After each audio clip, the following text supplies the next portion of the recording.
ঘটনাটি ঘটে 1970 থেকে 1977-এর মাঝামাঝি সময়ে। এক গ্রামে একজন হুজুর ছিল। তিনি অনেকটা বড় আলেমদের মতো বলা যায়।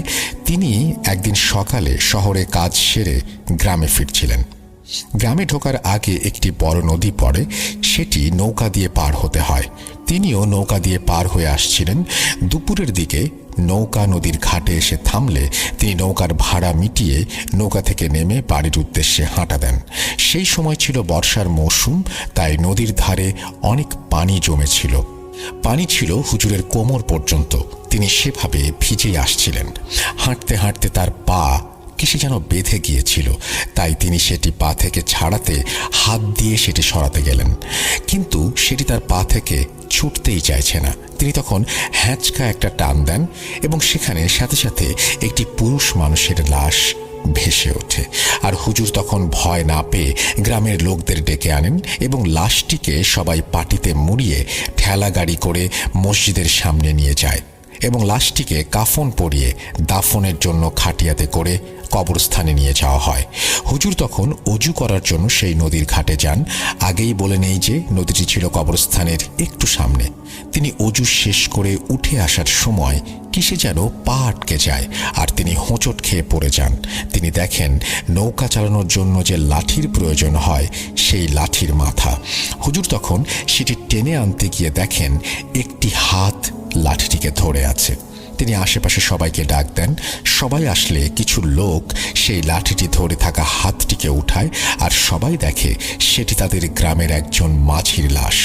তখন বলতে থাকে 2 থেকে 3 দিন আগে অনেক বড় একটা ঝড় হয়েছিল এবং সে সাথে বৃষ্টিও ছিল, সেই কারণেই হয়তো 2 জনের মৃত্যু হয়েছে। তারা মাঝির লাশটিও ধুয়ে কাফন পরিয়ে কবর দিয়ে দেয়। মাটি দিতে দিতে সন্ধে হয়ে যায়। হুজুর মাটি দিয়ে বাড়ি এসে গোসল করে নেন। এখান থেকেই আসল ঘটনার শুরু।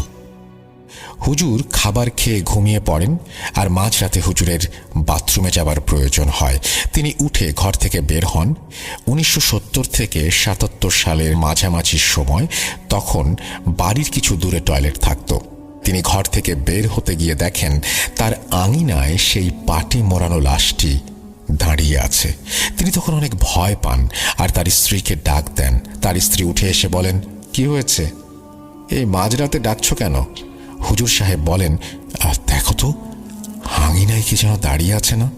তার স্ত্রী বলেন, কই, কেউ তো নেই, তুমি মনে হয় ভুল দেখেছ। হুজুরও ভেবে নেন হতে পারে মনের ভুল। ধীরে ধীরে তিনি পাটিতে মোড়ানো লাশ তার আশেপাশে দেখতে থাকেন। তিনি এক রাতে বাড়িতে আসতে দেরি করেন এবং দেরি হওয়ার কারণে তার স্ত্রী খাবার খেয়ে ঘুমিয়ে পড়েন।